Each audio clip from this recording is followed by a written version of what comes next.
c'était le dernier jour de ma vie, la dernière occasion de transmettre un message à un proche, j'aimerais lui parler de la réalisation de ses rêves, en lui racontant l'histoire de cette personne qui s'occupe de son arbre. Imaginez un arbre, petit et fragile. Tout pourrait lui arriver. Peut-être va-t-il mourir lors d'une tempête, ou d'un manque d'eau, ou peut-être même des erreurs de cette personne. Alors pourquoi s'en occuperait-elle alors que rien n'assure qu'un jour il devienne un grand arbre? Tout comme cette personne se posait cette question vis-à-vis de son arbre, nous demandons si ça vaut le coup de croire et d'avancer vers nos rêves incertains. Parfois nous avons peur, peur d'échouer, peur d'être critiqués, peur d'être rejetés. Et pour cette raison nous n'osons pas. Nous laissons des années défiler à attendre que les bonnes circonstances soient présentes. Nous préférons nous trouver des excuses plutôt qu'oser y croire. L'excuse de ne pas avoir le bon corps, la bonne enfance, les bons parents, la bonne intelligence. L'excuse que c'est trop dur. L'excuse que certaines personnes ont essayé et ont échoué. Mais vous savez, risquer d'échouer, c'est risquer d'apprendre. C'est risquer d'être fier de soi. C'est risquer d'être heureux. Et peut-être même de réussir. Pour en revenir à cet arbre, c'est vrai, cette personne n'a aucune garantie de réussir.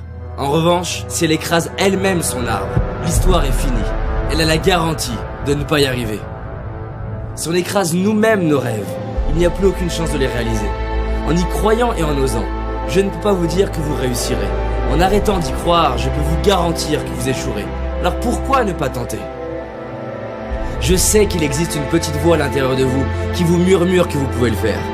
Et de tout temps, nombreux sont les hommes et les femmes qui l'ont écouté. Il est viré de son équipe de basket considéré comme trop mauvais, Michael Jordan. Il a été refusé 3 fois pour entrer dans une école de cinéma, Steven Spielberg. Il est licencié de son journal pour manque d'imagination, Walt Disney. Elle a été refusée 30 fois, lui disant que son livre n'avait pas les ingrédients d'un bon livre, J.K. Rowling.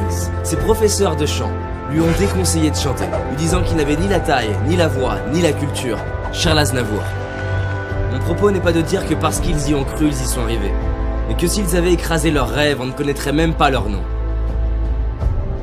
Parfois nous n'avançons pas vers la réalisation de nos rêves car on se dit « c'est trop gros, le résultat n'arrivera jamais ou dans trop longtemps ».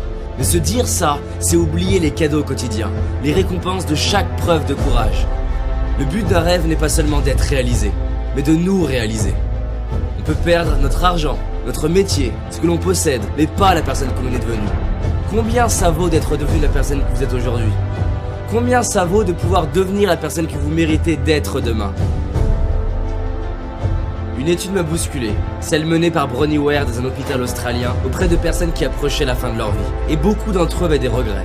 Non pas pour les choses qu'ils avaient faites, mais pour celles qu'ils n'avaient pas faites, les risques qu'ils n'avaient pas pris, les rêves auxquels ils n'avaient pas donné de chance. Au dernier jour de votre vie, qui avez-vous envie d'être?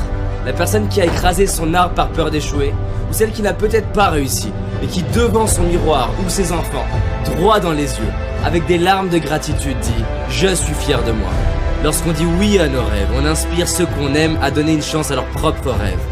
Je sais que par le passé, il y a au moins eu une personne qui a su vous inspirer et vous donner envie d'avancer. Aujourd'hui, nous avons l'opportunité d'être à notre tour cette personne pour quelqu'un d'autre. Et ça, combien ça vaut? Alors oui, nous avons peut-être écrasé quelques-uns de nos arbres, mais il nous reste tout cela, ils nous attendent. Et comme nous ne savons pas si nos rêves sont possibles ou non, pourquoi ne pas agir comme si tout est possible? Non pas parce que c'est facile, ni même parce que c'est difficile, mais simplement parce que le premier but d'un rêve n'est pas d'être réalisé, mais de nous rendre vivants et donner un sens à nos vies, ici et maintenant. Aujourd'hui nous avons un choix, celui de donner une chance à un rêve, le choix d'y croire, le choix de nous en occuper, le choix d'agir. Alors donnez une chance à vos rêves, juste parce que peut-être c'est possible, et que quoi qu'il arrive, vous serez fiers de vous.